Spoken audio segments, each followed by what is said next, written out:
जिस दिन की कोरोना वायरस ने भारत दे विच दस्तक दित्ती है उस दिन तो लैके सरकारां वालों कई अहम फैसले लिते गए। केंद्र सरकार वालों लॉकडाउन किया गया तो पंजाब सरकार वालों जिहड़ा पंजाब दे विच करफ्यू लगाया गया, जिस तो बाद जिहड़े टोटल अदारे सी, चाहे वह विद्यक अदारे चाहे वपारक अदारे, पूरे तौर पर बंद किए गए, जिन्हां विच सब तो पहला shopping mall, gym, salon, marriage palace वगैरह ये सब तो पहला जिहड़े सी बंद किए गए। उस तो बाद सरकारां वालों थोड़ी थोड़ी लोगों को ढिल दी गई तो कुछ वपारक अदारे खोले गए।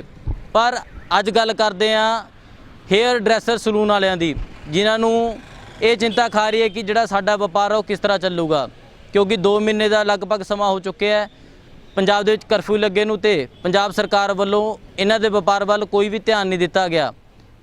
तुहानूं मेरे पिछे तस्वीरां च दिखाने आ कि संगरूर हेयर ड्रैसर एसोसीएशन वाले ने जिन्हां वालों अपना जिहड़ा दुख है संगरूर के डिप्टी कमिश्नर नूं सुनाया गया, उन्हां वालों मंग पत्र संगरूर के डिप्टी कमिश्नर नूं दिता गया कि जिहड़े साडे अदारे ने उन्होंने भी खोलण की सरकार वालों मंजूरी है जिहड़ी दवाई जाए, क्योंकि 2 महीने तो समा हो चुके हैं हाले तक जिहड़े इन्हां दे अदारे ने वो खोले नहीं गए। इन्हां नाल गल करते हैं कि किस तरह की समस्यावां आ रही ने। की नाम है जी? मोहम्मद अकबर जी। अकबर जी, जेकर गल करिए किस तरह की तुहानूं समस्यावां आ रही ने, जां तुहाडी की मंग करदे हो सरकार तो? ਅਸੀਂ ਮੰਗ ਕਰਦੇ ਹਾਂ ਜੀ ਸਰਕਾਰ ਤੋਂ, ਹੋਰ ਕੋਈ ਜ਼ਿਆਦਾ ਨਹੀਂ ਹੈ। ਸਾਨੂੰ ਕਿਸੇ ਵੀ ਤਰੀਕੇ ਨਾਲ ਨਾ ਤਾਂ ਕੋਈ ਸਹਾਇਤਾ ਮਿਲੀ ਹੈ, ਨਾ ਹੀ ਸਾਨੂੰ ਕੋਈ ਗਾਈਡਲਾਈਨ ਪ੍ਰੋਵਾਈਡ ਕੀਤੀ ਗਈ ਹੈ। ਬਾਕੀ ਸਾਰਿਆਂ ਦੀ ਦੁਕਾਨਦਾਰਾਂ ਨੂੰ ਥੋੜਾ ਥੋੜਾ ਟਾਈਮ ਦਿੱਤਾ ਗਿਆ ਹੈ, ਪਰ ਸਾਡੇ ਬਾਰੇ ਕੁਝ ਸੋਚਿਆ ਵੀ ਨਹੀਂ ਜਾ ਰਿਹਾ। ਸਾਨੂੰ ਸਾਡੇ ਗਾਹਕ ਜਿਨ੍ਹਾਂ ਦੇ ਨਾਲ ਸਾਡਾ ਫੋਨ ਤੇ ਸੰਬੰਧ ਹੁੰਦਾ ਸੀਗਾ, ਉਹ ਸਾਨੂੰ ਫੋਨ ਕਰਕੇ ਪੁੱਛਦੇ ਨੇ, ਕਹਿੰਦੇ ਵੀ ਨੇ, ਸਾਨੂੰ ਦੱਸਦੇ ਵੀ ਨੇ ਵੀ ਲੋਕ ਘਰੋਂ ਘਰੀ ਜਾ ਕੇ ਕਰੀ ਜਾਂਦੇ ਨੇ, ਤੁਸੀਂ ਵੀ ਕਰ ਲਓ। ਪਰ ਸਾਨੂੰ ਜੇ ਅਸੀਂ ਜਾਂਦੇ ਹਾਂ ਅਸੀਂ ਤਾਂ ਔਖੇ ਹੁੰਦੇ ਹਾਂ, ਸਾਨੂੰ ਰਸਤੇ ਦੇ ਵਿੱਚ ਪੁਲਿਸ ਵਾਲੇ ਪਕੜ ਲੈਂਦੇ ਨੇ। ਕਿਤੇ ਉਹਨਾਂ ਦੀ ਲੋਕਾਂ ਨੇ ਆਪਣੇ ਘਰਾਂ ਦੇ ਬਾਹਰ ਲਾਏ ਹੋਏ ਨੇ, ਗਲੀਆਂ ਦੇ ਬਾਹਰ ਰੋਕਾਂ ਲਾ ਰੱਖੀਆਂ ਨੇ, ਉੱਥੋਂ ਮੋੜ ਦਿੰਦੇ ਨੇ। ਮਤਲਬ ਜੇ ਤਾਂ ਕਿਸੇ ਕੰਨੀ ਜਾਂਦੇ ਹਾਂ ਤਦ ਵੀ ਮੁਸ਼ਕਿਲ ਹੈ, ਲਾਕਡਾਊਨ ਦਾ ਉਲੰਘਣ ਕਹਾਇਆ ਜਾਂਦਾ ਹੈ। ਪਰ ਜੇ ਅਸੀਂ ਘਰੇ ਹੀ ਰਹਿੰਦੇ ਹਾਂ, ਸਾਨੂੰ ਕਿਸੇ ਕਿਸਮ ਦੀ 2 ਮਹੀਨੇ ਹੋ ਗਏ ਨੇ ਸਰਕਾਰ ਦੇ ਵੱਲੋਂ ਕਿਸੇ ਵੀ ਸਾਡੇ ਮੈਂਬਰ ਨੂੰ ਜਾਂ ਸਾਡੇ ਕਿਸੇ ਸਾਥੀ ਨੂੰ ਹਾਲੇ ਤੱਕ ਕੋਈ ਕੰਟੈਕਟ ਨਹੀਂ ਕੀਤਾ ਗਿਆ ਕਿ ਭਾਈ ਤੁਹਾਡੀਆਂ ਦੁਕਾਨਾਂ ਵੀ ਬੰਦ ਨੇ, ਤੁਹਾਨੂੰ ਵੀ ਕੋਈ ਰੋਜ਼ ਰੋਟੀ ਚਾਹੀਦੀ ਹੋਊ। ਸਾਡੇ ਵੀ ਨੌਕਰ ਨੇ, ਅਸੀਂ ਵੀ ਦੁਕਾਨਾਂ ਦੇ ਕਿਰਾਏ ਦੇਣੇ ਨੇ, ਸਾਨੂੰ ਵੀ ਕੋਈ ਕਿਸ਼ਤਾਂ ਭਰਨੀਆਂ ਹੁੰਦੀਆਂ ਨੇ। ਸਾਡੀਆਂ ਇਹਨਾਂ ਚੀਜ਼ਾਂ ਨੂੰ ਟੋਟਲੀ ਦਰਕਨਾਰ ਕੀਤਾ ਗਿਆ। ਸਾਨੂੰ ਕਿਸੇ ਵੀ ਤਰੀਕੇ ਨਾਲ ਕਹਿਣ ਨੂੰ ਅਸੀਂ ਸੈਲੂਨ ਇੰਡਸਟਰੀ ਸਾਡੀ ਲੋਕਾਂ ਦੀ ਨਜ਼ਰ ਦੇ ਵਿੱਚ ਕਾਫੀ ਲਾਈਮਲਾਈਟਡ ਹੈ, ਪਰ ਜਦੋਂ ਕਿਸੇ ਵੀ ਤਰੀਕੇ ਦਾ ਇਸ ਨੂੰ ਕੋਈ ਵੀ ਸਦਮਾ ਪੈਂਦਾ ਹੈ, ਕੋਈ ਝਟਕਾ ਪੈਂਦਾ ਹੈ, ਤਾਂ ਇਸ ਦੀ ਕਿਸੇ ਪਾਸਿਓਂ ਕੋਈ ਸੁਣਵਾਈ ਨਹੀਂ ਹੁੰਦੀ। ਕੋਈ ਲੋਨ ਲੈਣ ਦੇ ਵਾਸਤੇ ਵੀ ਇਹਨਾਂ ਨੂੰ ਸਹਾਇਤਾ ਨਹੀਂ ਮਿਲਦੀ ਹੁੰਦੀ। ਰੋਜ਼ ਅਸੀਂ ਇਸ ਗੱਲ ਦੀਆਂ ਸੁਣਦੇ ਹਾਂ। ਸਾਨੂੰ ਇਹੀ ਵੀ ਨਹੀਂ ਪਤਾ ਲੱਗ ਰਿਹਾ ਵੀ ਸਾਡੀ ਇੰਡਸਟਰੀ ਆਖਰਕਾਰ ਹੈ ਕਿਹੜੀ, ਮਾਈਕਰੋ 'ਚ ਆਉਂਦੀ ਹੈ, ਸਮਾਲ ਆਉਂਦੀ ਹੈ, ਜਾਂ ਕਿਸ ਤਰ੍ਹਾਂ ਦੀ ਹੈ। 2 ਮਹੀਨੇ ਹੋ ਗਏ ਨੇ। 2 ਮਹੀਨੇ ਦੇ ਸ਼ੁਰੂ ਹੋਣ ਤੋਂ ਪਹਿਲਾਂ ਵੀ ਸਾਡਾ ਕੰਮ ਇਹ ਕਰੋਨਾ ਦੇ ਨਾਮ ਕਰਕੇ ਹੀ ਘਟ ਗਿਆ ਸੀ। ਲੋਕਾਂ ਨੂੰ ਬਾਹਰੋਂ ਖਬਰਾਂ ਆਉਂਦੀਆਂ ਸੀ, ਲੋਕਾਂ ਨੂੰ YouTube ਤੋਂ ਪਤਾ ਲੱਗਦਾ ਸੀਗਾ, ਉਹੀ ਗੱਲਾਂ ਸਾਨੂੰ ਲੋਕ ਆ ਕੇ ਕਰਦੇ ਸੀ।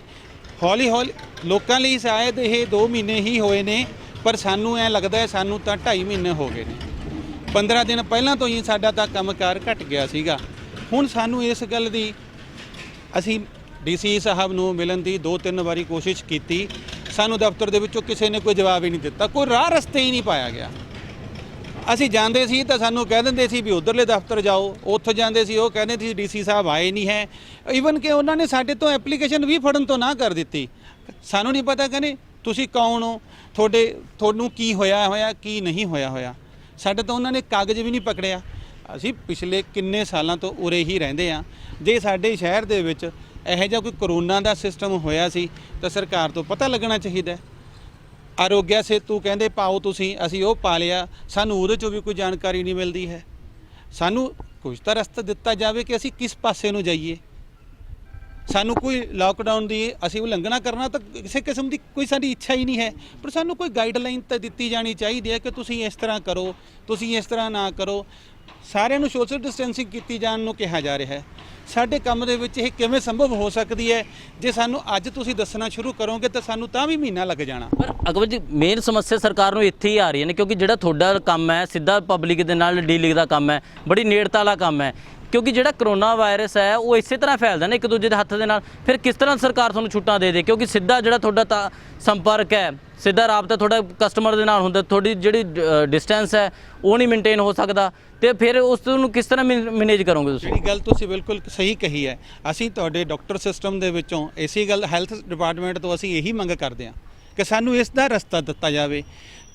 ਭੁੱਖ ਸਾਨੂੰ ਵੀ ਇਹ ਲੱਗਦੀ ਹੈ, ਬੱਚੇ ਸਾਡੇ ਵੀ ਨੇ, ਜ਼ਿੰਮੇਵਾਰੀਆਂ ਸਾਡੀਆਂ ਵੀ ਨੇ, ਉਹ ਚਾਹੇ ਸਾਡੇ ਬਜ਼ੁਰਗ ਨੇ, ਉਹ ਚਾਹੇ ਸਾਡੇ ਬੱਚੇ ਨੇ, ਸਾਡੇ ਨੌਕਰ ਵੀ ਨੇ, ਸਾਡੇ ਨਾਲ ਕੰਮ ਕਰਨ ਵਾਲੇ ਕੁਝ ਸਫਾਈ ਕਰਮਚਾਰੀ ਵੀ ਨੇ ਜਿਹਨਾਂ ਸਾਨੂੰ ਸਹਾਇਤਾ ਕਰਦੇ ਨੇ ਸਾਫ਼ ਸੁਥਰਾ ਰਹਿਣ ਦੇ ਵਿੱਚ। ਅਸੀਂ ਇਹ ਤਾਂ ਸਾਰੇ ਦੇ ਸਾਰੇ ਹੀ ਇਸ ਤਰੀਕੇ ਨਾਲ ਤਾਂ ਅਸੀਂ ਉੱਜੜ ਜਾਾਂਗੇ ਜੀ। ਮੈਂ ਤੁਹਾਡੇ ਨਾਲ ਸਹਿਮਤ ਹਾਂ, ਕਿਸੇ ਵੀ ਤਰੀਕੇ ਨਾਲ ਅਸੀਂ ਕਿਸੇ ਨੂੰ ਟੱਚ ਕੀਤੇ ਬਿਨਾਂ ਕੰਮ ਨਹੀਂ ਕਰ ਸਕਦੇ, ਮੰਨਦੇ ਹਾਂ ਜ਼ਿਆਦਾਤਰ। ਪਰ ਇੱਕ ਗੱਲ ਦੱਸੋ ਮੈਨੂੰ, ਜਦੋਂ ਸਰਕਾਰ ਨੇ ਇਹ ਗੱਲ ਤੈਅ ਹੀ ਕਰ ਦਿੱਤੀ ਹੈ ਵੀ ਆਹ ਗਾਈਡਲਾਈਨਸ ਪ੍ਰੋਵਾਈਡ ਕੀਤੀਆਂ ਜਾਂਦੀਆਂ ਨੇ ਕਿ ਕਿਸੇ ਪਰਚੂਨ ਦੀ ਦੁਕਾਨ ਤੋਂ ਕਰੋਨਾ ਨਹੀਂ ਫੈਲ ਸਕਦਾ, ਕਿ ਕਿਸੇ ਇਲੈਕਟ੍ਰੋਨਿਕ ਦੁਕਾਨ ਤੋਂ ਕਰੋਨਾ ਨਹੀਂ ਫੈਲ ਸਕਦਾ, ਕਿ ਕਿਸੇ ਜੋਮੈਟੋ ਵਾਲੇ ਤੋਂ ਕਰੋਨਾ ਨਹੀਂ ਫੈਲ ਸਕਦਾ, ਇਹ ਸਾਰੀਆਂ ਗੱਲਾਂ ਸਾਰਿਆਂ ਦੇ ਸਾਹਮਣੇ ਆਈਆਂ ਨੇ। ਇੱਕ ਸਾਡੀ ਪਰ ਜਿਸ ਤਰ੍ਹਾਂ ਕਿ ਤੁਸੀਂ ਗੱਲ ਕੀਤੀ ਹੈ ਕਿ ਸਬਜ਼ੀ ਵਾਲੇ ਤੋਂ ਨਹੀਂ ਕਰੋਨਾ ਫੈਲ ਸਕਦਾ ਜਾਂ ਜੋਮੈਟੋ ਵਾਲੇ, ਪਰ ਉੱਥੇ ਜਿਹੜਾ ਗਲਵਜ਼ ਦਾ ਇਸਤੇਮਾਲ ਕੀਤਾ ਜਾਂਦਾ, ਸੈਨੀਟਾਈਜ਼ਰ ਦਾ ਇਸਤੇਮਾਲ ਕੀਤਾ ਜਾਂਦਾ। ਤੁਹਾਡੇ 'ਚੋਂ ਜੇਕਰ ਗੱਲ ਕਰੀਏ, ਤੁਸੀਂ ਟੱਚ ਵੀ ਕਰਨਾ ਕਸਟਮਰ ਨੂੰ, ਤੁਹਾਡੀ ਕੈਂਚੀ ਵੀ ਉੱਥੇ ਚੱਲਣੀ ਹੈ, ਤੁਹਾਡਾ ਕੌਮ ਵੀ ਉੱਥੇ ਚੱਲਣੇ ਨੇ, ਤੁਸੀਂ ਕੱਪੜਾ ਵੀ ਬੰਨਣਾ ਹੈ, ਇਹ ਸਾਰੇ ਚੀਜ਼ਾਂ ਤੁਹਾਡੇ ਕੋਲ ਕੀ ਹੱਲ ਹੈ? ਤੁਸੀਂ ਸਰਕਾਰ ਨੂੰ ਕੀ ਸੁਝਾਅ ਦਿਓਗੇ? ਕਿਉਂਕਿ ਤੁਸੀਂ ਇਸ ਲਾਈਨ ਨਾਲ ਜੁੜੇ ਹੋਏ, ਲੰਬੇ ਸਮੇਂ ਤੋਂ ਕੰਮ ਕਰਦੇ ਹੋ, ਤੁਸੀਂ ਸਰਕਾਰ ਨੂੰ ਕੀ ਸੁਝਾਅ ਦਿਓਗੇ ਕਿ ਸਾਨੂੰ ਇਸ ਤਰ੍ਹਾਂ ਦੀ ਗਾਈਡਲਾਈਨ ਦਿੱਤੀ ਜਾਵੇ, ਅਸੀਂ ਇਸ ਚੀਜ਼ ਦਾ ਪਾਲਣ ਕਰਾਂਗੇ ਜਿਸ ਦੇ ਕਰਕੇ ਸੋਸ਼ਲ ਡਿਸਟੈਂਸ ਵੀ ਬਣਿਆ ਰਹੇ, ਤੁਹਾਡਾ ਵੀ ਕੰਮ ਚੱਲੇ, ਤੇ ਸਰਕਾਰ ਦੇ ਜੋ ਨੀਤੀਆਂ ਨੇ ਕਿ ਕਰੋਨਾ ਵਾਇਰਸ ਨਾ ਫੈਲੇ, ਉਸ ਚੀਜ਼ ਨੂੰ ਤੁਸੀਂ ਕਿੱਦਾਂ ਕੀ ਸਲਾਹ ਦਿੰਦੇ ਹੋ ਸਰਕਾਰ ਨੂੰ? ਬਿਲਕੁਲ ਸਹੀ ਕਿਹਾ ਤੁਸੀਂ ਜੀ, ਅਸੀਂ ਇਸ ਗੱਲ ਨਾਲ ਤੁਹਾਡੇ ਨਾਲ ਸਹਿਮਤ ਹਾਂ। ਅਸੀਂ ਇਸ ਗੱਲ ਦਾ ਸਾਡੇ ਆਪਣੇ ਤਜਰਬੇ ਦੇ ਮੁਤਾਬਿਕ ਜੋ ਅਸੀਂ ਸੋਚਦੇ ਹਾਂ ਕਿ ਕਿਸੇ ਵੀ ਬੰਦੇ ਦਾ ਅਸੀਂ ਕੰਮ ਕਰਨਾ ਹੈ ਜਿਸ ਦਾ, ਉਸ ਬੰਦੇ ਨੂੰ ਕੁਛ ਇੱਕ ਪਹਿਲਾਂ ਤੋਂ ਹੀ ਅਸੀਂ ਜਿਸ ਤਰ੍ਹਾਂ ਅਸੀਂ ਸੈਨੀਟਾਈਜ਼ਰ ਦਾ ਇਸਤੇਮਾਲ ਕਰਦੇ ਸੀਗੇ, ਅਸੀਂ UV ਰੇ ਜਿਹੜੇ ਉਹ ਹੁੰਦੇ ਸੈਨੀਟਾਈਜ਼ਰ ਹੁੰਦੇ ਨੇ, ਅਸੀਂ ਉਹ ਯੂਜ਼ ਕਰਦੇ ਹਾਂ। ਅਸੀਂ ਆਪਣੇ ਟੂਲਸ ਨੂੰ ਉਹਨਾਂ ਦੇ ਥਰੂ ਕਰਦੇ ਹਾਂ। ਸਾਡੇ ਪੋਚੇ ਲੱਗਦੇ ਨੇ ਜਿਹੜੇ ਉਹ ਫਰਨੈਲ ਦੇ ਥਰੂ ਹੀ ਲੱਗਦੇ ਸੀਗੇ। ਸਾਡਾ ਵੈਸੇ ਵੀ ਸਾਫ਼ ਸੁਥਰਾ ਹੀ ਰੱਖਿਆ ਜਾਂਦਾ ਹੈ, ਪਰੰਤੂ ਜਿਸ ਤਰ੍ਹਾਂ ਕਿ ਦੇਖਿਆ ਜਾਂਦਾ ਹੈ ਜਾਂ ਸੋਚਿਆ ਜਾਂਦਾ ਹੈ, ਸਾਡੇ ਕੰਮ ਨੂੰ ਸਬ ਸਟੈਂਡਰਡ ਫੀਲ ਕਰਦੀ ਹੈ ਜਨਤਾ, ਅਸੀਂ ਉਸ ਮੁਤਾਬਕ ਗੱਲ ਕਰਦੇ ਹਾਂ ਕਿ ਸਾਡੇ ਲਈ ਇਸ ਮਾਮਲੇ ਦੇ ਵਿੱਚ ਅੱਜ ਦੀ ਘੜੀ ਅਸੀਂ ਕੀ ਕਰ ਸਕਦੇ ਹਾਂ। ਜਿਸ ਵਿਅਕਤੀ ਦੇ ਅਸੀਂ ਜਿਹੜਾ ਸਮਾਨ ਯੂਜ਼ ਕਰ ਦਿੰਦੇ ਹਾਂ, ਉਸ ਤੋਂ ਬਾਅਦ ਅਸੀਂ ਨਾਲ ਦੀ ਨਾਲ ਉਸ ਨੂੰ ਸੈਨੀਟਾਈਜ਼ ਕਰਨਾ, ਇਹ ਸਾਡੇ ਲਈ ਲਾਜ਼ਮੀ ਕੀਤਾ ਜਾਣਾ ਚਾਹੀਦਾ ਹੈ। ਸਾਨੂੰ ਇਸ ਗੱਲ ਨੂੰ ਮੰਨਣ ਵਾਸਤੇ ਇੱਕ ਸਾਨੂੰ ਸਿੱਖਿਆ ਮਿਲਣੀ ਚਾਹੀਦੀ ਹੈ। ਤੁਸੀਂ ਸਾਨੂੰ ਇਕੱਠਾ ਕਰੋ, ਕਿਸੇ ਵੀ ਇੰਡਸਟਰੀ ਨੂੰ ਹਾਲੇ ਤੱਕ ਕਿਸੇ ਨੇ ਵੀ ਇਕੱਠਾ ਨਹੀਂ ਕੀਤਾ। ਇੱਕ ਟੈਲੀਵਿਜ਼ਨ ਦੇ ਉੱਤੇ ਤੁਸੀਂ 4 ਇੰਸਟਰਕਸ਼ਨਸ ਲਿਖ ਦਿੰਦੇ ਹੋ, ਕੋਈ ਦੇਖਦਾ ਹੀ ਨਹੀਂ ਹੈ ਕੋਈ ਫੋਲੋ ਕਰ ਰਿਹਾ ਜਾਂ ਨਹੀਂ ਕਰ ਰਿਹਾ। ਸਾਨੂੰ ਅਸੀਂ ਇੱਕ ਇਹ ਮਿਹਨਤ ਕਰਨ ਦੀ ਕੋਸ਼ਿਸ਼ ਕਰ ਰਹੇ ਹਾਂ, ਅਸੀਂ ਮਿਹਨਤ ਹੀ ਕਰਦੇ ਹਾਂ, ਅੱਜ ਵੀ ਮਿਹਨਤ ਕਰ ਰਹੇ ਹਾਂ। ਅਸੀਂ ਇਹੀ ਕਹਿੰਦੇ ਹਾਂ ਕਿ ਤੁਸੀਂ ਸਾਨੂੰ ਇੱਕ ਵਾਰੀ ਇਕੱਠਾ ਕਰੋ, ਇਕੱਠਾ ਕਰਕੇ ਸਾਨੂੰ ਇੱਕ ਵਾਰੀ ਉਹਦੀਆਂ ਇੰਸਟਰਕਸ਼ਨਸ ਇੱਕ ਵਾਰੀ ਸਾਨੂੰ ਪ੍ਰੋਵਾਈਡ ਤਾਂ ਕਰੋ।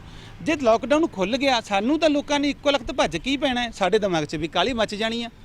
ਅਸੀਂ ਵੀ ਇਸ ਗੱਲ ਤੇ ਮਹਿਸੂਸ ਕਰਦੇ ਹਾਂ, ਪਰ ਜੇ ਸਾਨੂੰ ਕੋਈ ਦੱਸੂਗਾ ਹੀ ਨਹੀਂ ਤਾਂ ਅਸੀਂ ਕਰਾਂਗੇ ਵੀ ਕੀ? ਇੱਕ ਮੈਡੀਕਲ ਡਿਪਾਰਟਮੈਂਟ ਦਾ ਕੋਈ ਵੀ ਸਰਕਾਰੀ ਬੰਦਾ ਹੈ, ਕੋਈ ਵੀ ਡਾਕਟਰ ਹੈ, ਸਾਨੂੰ ਇੱਕ ਵਾਰੀ ਗਾਈਡ ਤਾਂ ਕਰੇ। ਕੋਈ ਵੀ ਸੰਸਥਾ ਤੁਹਾਡੀ ਐਸੀ ਇੱਕ ਵਾਰੀ ਤਾਂ ਸਾਡੇ ਲਈ ਉੱਠ ਕੇ ਆਵੇ ਵੀ ਹਾਂ ਜੀ ਅਸੀਂ ਤੁਹਾਡੀ ਹੇਅਰ ਡਰੈਸ ਯੂਨੀਅਨ ਹੈ ਜਾਂ ਤੁਹਾਡੀ ਬਾਰਬਰ ਯੂਨੀਅਨ ਹੈ ਜਾਂ ਤੁਸੀਂ ਬਿਊਟੀ ਪਾਰਲਰ ਐਸੋਸੀਏਸ਼ਨ ਵਾਲੇ ਹੋ ਜਾਂ ਤੁਹਾਡਾ ਵੈਸੇ ਹੀ 10 ਬੰਦਿਆਂ ਦਾ ਭਾਈ ਇਕੱਠੇ ਸਾਂਝਾ ਇੱਕ ਗਰੁੱਪ ਹੈ, ਸਾਨੂੰ ਕੋਈ ਬੰਦਾ ਦੱਸੇ ਤਾਂ ਸਹੀ।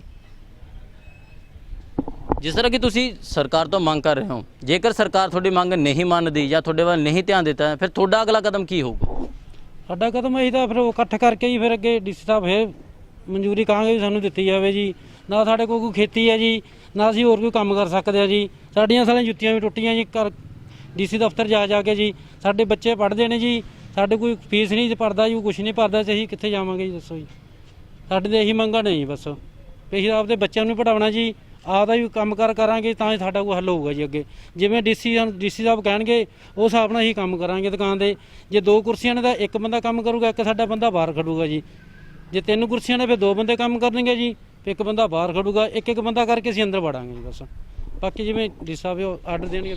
ਬਿਲਕੁਲ, ਇਹ ਸਾਡੇ ਨਾਲ ਸੀ ਹੇਅਰ ਡਰੈਸਰ ਯੂਨੀਅਨ ਜਿਨ੍ਹਾਂ ਨੇ ਸਰਕਾਰ ਕੋਲੋਂ ਮੰਗ ਕੀਤੀ ਹੈ ਕਿ ਸਾਡੇ ਵਪਾਰ ਵੱਲ ਵੀ ਧਿਆਨ ਦਿੱਤਾ ਜਾਵੇ, ਕਿਉਂਕਿ ਪਿਛਲੇ 2 ਮਹੀਨਿਆਂ ਤੋਂ ਜਿਹੜੇ ਸਾਡੇ ਵਪਾਰਕ ਅਦਾਰੇ ਨੇ ਉਹ ਪੂਰਨ ਤੌਰ ਤੇ ਬੰਦ ਨੇ। ਸਾਡੇ ਵੀ ਬੱਚੇ ਨੇ, ਅਸੀਂ ਵੀ ਪਾਲਣੇ। ਪਰ ਜੇਕਰ ਦੂਸਰੇ ਪਾਸੇ ਗੱਲ ਦੇਖੀ ਜਾਵੇ ਤਾਂ ਸਰਕਾਰਾਂ ਆਪਣੀ ਜਗ੍ਹਾ ਦੇ ਉੱਤੇ ਠੀਕ ਨੇ, ਕਿਉਂਕਿ ਜਿਹੜਾ ਸੋਸ਼ਲ ਡਿਸਟੈਂਸ ਦਾ ਧਿਆਨ ਹੈ ਉਹ ਵੀ ਸਰਕਾਰਾਂ ਵੱਲੋਂ ਰੱਖਣਾ ਜਿਹੜਾ ਬੜਾ ਜ਼ਰੂਰੀ ਹੈ, ਕਿਉਂਕਿ ਜਿਹੜਾ ਕਰੋਨਾ ਵਾਇਰਸ ਦੀ ਚੈਨ ਹੈ ਉਸ ਨੂੰ ਇਸੇ ਕਰਕੇ ਤੋੜਿਆ ਜਾ ਸਕਦਾ ਹੈ ਕਿ ਸੋਸ਼ਲ ਡਿਸਟੈਂਸ ਰੱਖਿਆ ਜਾਵੇ। ਕਿਉਂਕਿ ਤੁਹਾਨੂੰ ਦੱਸ ਦਈਏ ਕਿ ਹਾਲੇ ਤੱਕ ਜਿਹੜੀ ਵਰਲਡ ਲੈਵਲ ਤੇ ਇਸ ਦੀ ਜਿਹੜੀ ਵੈਕਸੀਨ ਆ ਉਹ ਹਾਲੇ ਤੱਕ ਤਿਆਰ ਨਹੀਂ ਹੋ ਸਕੀ। ਪਰ ਦੂਸਰੇ ਪਾਸੇ ਜੇਕਰ ਇਹਨਾਂ ਦਾ ਪੱਖ ਦੇਖਿਆ ਜਾਵੇ, ਇਹ ਆਪਣੀ ਜਗ੍ਹਾ ਦੇ ਉੱਤੇ ਸਹੀ ਲੱਗ ਰਹੇ ਨੇ, ਕਿਉਂਕਿ ਇਹਨਾਂ ਦੇ ਜਿਹੜੇ ਵਪਾਰ ਨੇ ਉਹ ਪਿਛਲੇ 2 ਮਹੀਨੇ ਤੋਂ ਬੰਦ ਨੇ। ਖਰਚੇ ਨੇ ਜਿਹੜੇ ਉਹ ਵੀ ਉਸੇ ਤਰ੍ਹਾਂ ਹੀ ਖੜੇ ਨੇ, ਚਾਹੇ ਉਹ ਬੈਂਕ ਦੇ ਕਿਸ਼ਤਾਂ ਹੋਣ ਜਾਂ ਜਿਹੜੇ ਦੁਕਾਨਾਂ ਦੇ ਕਿਰਾਏ ਹੋਣ ਜਾਂ ਜਿਹੜੇ ਇਹਨਾਂ ਕੋਲ ਇੰਪਲਾਈਜ਼ ਕੰਮ ਕਰ ਰਹੇ ਨੇ ਉਹਨਾਂ ਦੀ ਤਨਖਾਹਾਂ ਹੋਣ, ਉਹ ਵੀ ਇਹਨਾਂ ਦੇ ਉੱਤੇ ਉਵੇਂ ਦੇ ਉਵੇਂ ਖੜੇ ਨੇ। ਦੇਖਦੇ ਹਾਂ ਸਰਕਾਰ ਹੁਣ ਇਸ ਇੰਡਸਟਰੀ ਬਾਰੇ ਕੀ ਸੋਚਦੀ ਹੈ ਤੇ ਕੀ ਨਵੀਂ ਜਿਹੜੀ ਰਣਨੀਤੀ ਇਹਨਾਂ ਲਈ ਲੈ ਕੇ ਆਂਦੀ ਹੈ।